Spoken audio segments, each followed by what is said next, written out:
बिस्मिल्लाहिर्रहमानिर्रहीम। अस्सलामुअलैकुम। मुताला इस्लाम क्लास 7 बाब चहारम इबादत व दुआ सबक नंबर 1 इस्लाम में इबादत का तसव्वुर। ठीक है स्टूडेंट, इस लेसन में हम इबादत का मानी व मफ़हूम के बारे में पढ़ेंगे और इस्लाम का जो तसव्वुर इबादत है उसको समझने की कोशिश करेंगे। ठीक है, आज का सबक हम स्टार्ट करते हैं। इबादत का मानी और मफ़हूम। इबादत अरबी ज़बान का लफ्ज़ है जिसका लग़वी मानी बंदगी करना और अताअत व फरमाबरदारी करना है। शरीयत में हर वो काम जिसे अल्लाह ताला के अहकाम की बजावरी में सरअंजाम दिया जाए इबादत कहलाता है। नमाज, ज़कात, रोज़ा और हज इस्लाम की अहम तरीन इबादत हैं। ठीक है, इबादत का क्या है? अरबी ज़बान का लफ्ज़ है और जिसका लग़वी मानी क्या है? बंदगी करना यानी अताअत करना। ठीक है, और शरीयत में यानी इस्लाम की शरीयत में ये है कि जो भी काम हम अल्लाह ताला के अहकाम की बजावरी के लिए करते हैं, यानी अल्लाह ताला के अहकाम पे अमल करने की कोशिश करते हैं या सरअंजाम कोई काम देते हैं तो वो क्या कहलाता है? वो इबादत कहलाता है। ठीक है, इस्लाम का तसव्वुर इबादत। दुनिया के तमाम मज़ाहिब में इबादत का कोई ना कोई तसव्वुर मौजूद है। मसलन ईसाईयत में सिर्फ इतवार के दिन गिरजे में जाकर इबादत कर लेना ही काफ़ी समझा जाता है। इसी तरह हिंदू भी ख़ास त्यौहारों के मौके पर मंदिरों में जाकर इबादत की रस्में अदा करते हैं। लेकिन इस्लाम का तसव्वुर इबादत सबसे मुख्तलिफ और जामे है। दीन इस्लाम में इंसान की ज़िंदगी का मकसद ही इबादत बताया गया है। कुरान मजीद में अल्लाह ताला का इरशाद है, तर्जुमा, और मैंने जिन्नों और इंसानों को सिर्फ अपनी इबादत के लिए पैदा किया है। ठीक है, यानी इंसान का सबसे अहम फ़र्ज़ अल्लाह ताला की इबादत करना है। चुनाचा इस फ़र्ज़ को अदा करने के लिए इबादत के इस्लामी तसव्वुर को जानना इंतहाई ज़रूरी है। ठीक है, यानी दुनिया के मुख्तलिफ जितने भी मज़ाहिब हैं उन सब के जो मज़ाहिब हैं उनमें कोई ना कोई तसव्वुर जो है इबादत का पाया जाता है। ठीक है, मतलब ईसाईयत में जो है वो क्या है, वो सिर्फ एक दिन इतवार के दिन गिरजा घर में जाते हैं और वहीं पे सिर्फ जो इबादत करते हैं वो उसको ही काफ़ी समझते हैं। ठीक है, लेकिन जो इस्लाम का जो तसव्वुर इबादत है वो इन सब मज़ाहिब से मुख्तलिफ है और जामे है। ठीक है, इस्लाम में जो है इंसान की ज़िंदगी का मकसद ही इबादत बताया गया। ठीक है, अभी हम देखते हैं कि इस्लाम में का जो इस्लामी तसव्वुर इबादत है वो क्या है। ठीक है, आम तौर पर चंद मखसूस अमाल मसलन नमाज, रोज़ा, ज़कात और हज की अदायगी ही को इबादत समझा जाता है। लेकिन ये इबादत का महदूद तसव्वुर है। अगर इस तसव्वुर को दुरुस्त मान लिया जाए तो महज चंद अमाल की अदायगी से इंसान की ज़िंदगी का मकसद पूरा नहीं हो सकता, क्योंकि इंसान की ज़िंदगी के हर लम्हे का मकसद इबादत है और ये मुमकिन नहीं है कि वो हर वक्त नमाज़ पढ़ता रहे और हमेशा रोज़े से रहे। इस्लाम में भी इस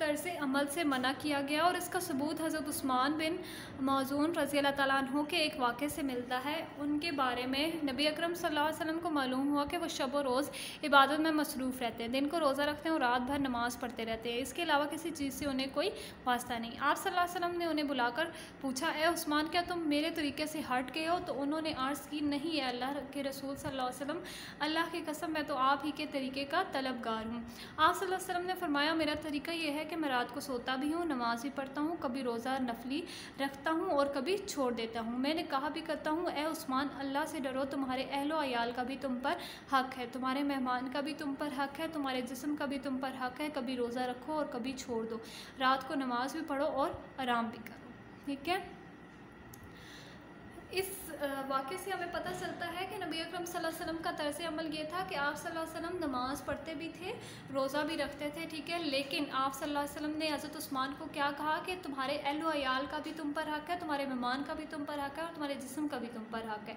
यानी तुम अपने आप को अज़ियत ना दो, बल्कि कभी तुम रोज़ा रखो और कभी छोड़ दो और रात को नमाज़ पढ़ो भी और आराम भी करो। ठीक है, इसी तरह यानी हर वक्त नमाज रोज़े में मशगूल रहना इबादत नहीं है, बल्कि ज़िंदगी के तमाम कामों को अल्लाह ताला और उसके रसूल सल्लल्लाहु अलैहि वसल्लम के अहकाम के मुताबिक सरअंजाम देना भी इबादत है। यानी हम कोई भी काम ऐसा जो अल्लाह ताला और रसूल सल्लल्लाहु अलैहि वसल्लम के तरीक़ा के मुताबिक हम जो काम सरअंजाम देते हैं तो वो क्या होता है? वो भी एक किस्म का हमारी इबादत होती है। ठीक है।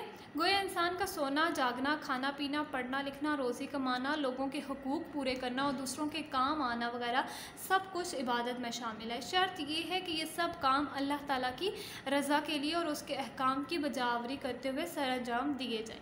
यानी जो काम हम अल्लाह ताला की रज़ा के लिए करते हैं, किसी की भी मदद करना या जो भी हम करते हैं, वो सब क्या होता है, वो एक इबादत है, ठीक है।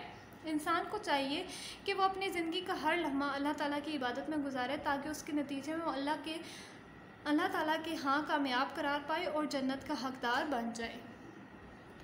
यानी इंसान का ज़िंदगी का हर लम्हा उस वक्त ही इबादत बन सकता है जब वो तमाम काम अपने अल्लाह ताला की रज़ा के लिए करे, ठीक है। इसी वजह से वो क्या होगा, दुनिया और आखिरत दोनों में कामयाब होगा और जन्नत का हकदार बन जाएगा, ठीक है। क्या आप जानते हैं सब दुनियावी काम छोड़कर हर वक्त सिर्फ इबादत करते रहना रहबानियत कहलाता है। ईसाईयत में इसे बहुत अफजल समझा जाता है, लेकिन इस्लाम में इसकी इजाज़त नहीं है। नबी अकरम सल्लल्लाहु अलैहि वसल्लम ने फरमाया, तर्जुमा इस्लाम में रहबानियत नहीं है, ठीक है। यानी सारे दुनियावी काम छोड़कर सिर्फ इबादत में लगे रहना, ये चीज़ इस्लाम में पसंदीदा नहीं है, बल्कि तमाम काम अल्लाह ताला की रज़ा में सरअंजाम देना ही क्या है, हमें दुनिया और आखिरत में कामयाब कर सकते हैं, ठीक है।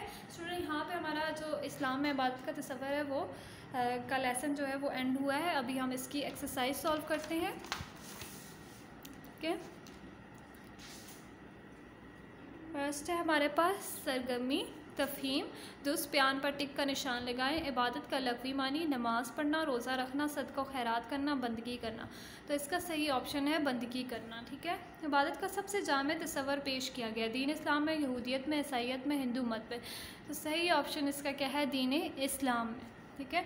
नबी अकरम सल्लल्लाहु अलैहि वसल्लम को मालूम हुआ कि शब व रोज़ इबादत में मसरूफ़ रहते हैं। हज़रत अबू बकर सिद्दीक़ रज़ियल्लाहु ताला अन्हो, हज़रत उमर फ़ारूक रज़ियल्लाहु ताला अन्हो, हज़रत उस्मान गनी रज़ियल्लाहु ताला अन्हो, हज़रत उस्मान रज़ियल्लाहु ताला अन्हो। तो इसका सही ऑप्शन है हज़रत उस्मान बिन मौज़ून रज़ियल्लाहु ताला अन्हो, ठीक है। शरीयत में हर वो काम जो अल्लाह ताला के अहकाम की बजावरी में सरअंजाम दिया जाता है कहलाता है इबादत, रस्म, फ़र्ज़, सुन्नत। इसका सही ऑप्शन है इबादत, ठीक है। सिर्फ नमाज, रोज़ा, ज़कात और हज की अदायगी इबादत का तस्वर है। असल, सही, महदूद, गलत। सही, ठीक है। सॉरी स्टूडेंट, इसका सही ऑप्शन है महदूद, ठीक है। सिर्फ नमाज, ज़कात, रोज़ा और हज की अदायगी इबादत का महदूद तस्वर है, ठीक है। ओके, इसके जो लॉन्ग क्वेश्चन है वो देखते हैं। जायज़ा, तफसीली जवाब दें। फर्स्ट है हमारे पास इबादत का मानी व मफ़हूम बयान करें। स्टूडेंट, इसका जो आंसर है वो है यहाँ से इबादत का मानी व मफ़हूम। फर्स्ट लॉन्ग है, यहाँ से लेकर इबादत अरबी ज़ुबान का लफ्ज़ है, यहाँ से लेकर हज इस्लाम की अहम तरीन इबादत हैं, ठीक है। यहाँ तक आपका फर्स्ट लॉन्ग आंसर एंड होगा, ठीक है। ओके, नेक्स्ट क्वेश्चन है हमारे पास। दीन इस्लाम इबादत का क्या तस्वर पेश करता है, वजाहत करें। ओके स्टूडेंट, दीन इस्लाम का तस्वर इबादत जो है वो आपका सेकंड लॉन्ग स्टार्ट यहाँ से होगा। इस्लाम का तस्वर इबादत की पहले आपने हेडिंग देनी है, ठीक है। ये आपने सेकंड लॉन्ग में हेडिंग देनी है, ठीक है। उसके बाद आपने ये सेकंड लाइन में यहाँ से स्टार्ट करना है, इस्लाम का तस्वर, ठीक है, हाईलाइट हुआ है। यहाँ से आपने सेकंड लॉन्ग स्टार्ट करना है। अमाल की अदायगी से इंसान की ज़िंदगी का मकसद पूरा नहीं हो सकता, ठीक है। यहाँ तक पहले आपने सेकंड लॉन्ग लिखना है, ठीक है। उसके बाद आपने पेज नंबर 61 पे आना है, ठीक है। यहाँ से सेकंड लॉन्ग, ठीक है। यानी हर वक्त नमाज रोज़े में मशगूल रहना ये इबादत नहीं, यहाँ से लेके जन्नत का हकदार बन जाए, यहाँ तक सेकंड लॉन्ग है, ठीक है। यानी आपने पहले स्टार्ट करना है पेज नंबर 60 से। इस्लाम का तस्वर इबादत सबसे मुख्तलिफ और जामे, यहाँ से लेकर मकसद पूरा नहीं हो सकता, पहले आपने यहाँ तक लिखना है। उसके बाद आपने यहाँ से, यानी हर वक्त नमाज रोज़े में मशगूल रहना ये इबादत नहीं है, यहाँ से लेकर जन्नत का हकदार बन जाएगा, यहाँ तक आपका सेकंड लॉन्ग एंड हो जाएगा, ठीक है। ओके, नेक्स्ट क्वेश्चन हम देखते हैं। इस्लाम के तस्वर इबादत के मुतालिक अस्वा हसना से एक वाक़या लिखें, ठीक है। वाक़े के बारे में अब हम लिखते हैं। स्टूडेंट, आपने जो थर्ड लॉन्ग है वो यहाँ से स्टार्ट करना है, हज़रत उस्मान से, ठीक है। यहाँ से थर्ड लॉन्ग आपका स्टार्ट होगा, ये आपने लाइन काट देनी है, ठीक है। उसके बाद हज़रत उस्मान के बारे में नबी अकरम सल्लल्लाहु अलैहि वसल्लम को मालूम हुआ, यहाँ से लेके आपने यहाँ तक करना है, ठीक है। कभी रोज़ा रखो और कभी छोड़ दो, रात को नमाज भी पढ़ो और आराम भी करो, ठीक है। यहाँ तक आपने थर्ड लॉन्ग करना है, समझ आ गई। यहाँ से लेके थर्ड लॉन्ग यहाँ तक, ठीक है। सिर्फ ये वाली जो लाइन है एक वाक्य से मिलता है इनके, ये आपने कट कर देनी है, ठीक है। यहाँ से लेके यहाँ तक आपका थर्ड लॉन्ग एंड हो जाएगा। ओके ओके स्टूडेंट, आपके जो मुख्तसर जो जवाबात हैं ये आपको सेंड कर दिए जाएंगे। आपने अपनी नीट कॉपीज़ पे इनको लिखना है और स्कूल में सबमिट करवाना। Okay, thank you.